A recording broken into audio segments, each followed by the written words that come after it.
যে মাগরিবের পরে বা ফজরের পরে তিনবার পড়বে, কত সহজ। সুবহানাল্লাহিল আযীম ওয়া বিহামদিহি ওয়ালা হাওলা ওয়ালা কুওয়াতা ইল্লা বিল্লাহ, তিনবার পড়বে।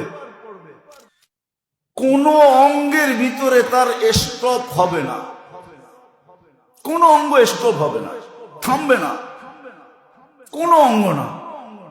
স্ট্রোক হয় না, আসলে স্ট্রোক হয় না, আসলে স্টপ হয়, থাইমা যায়।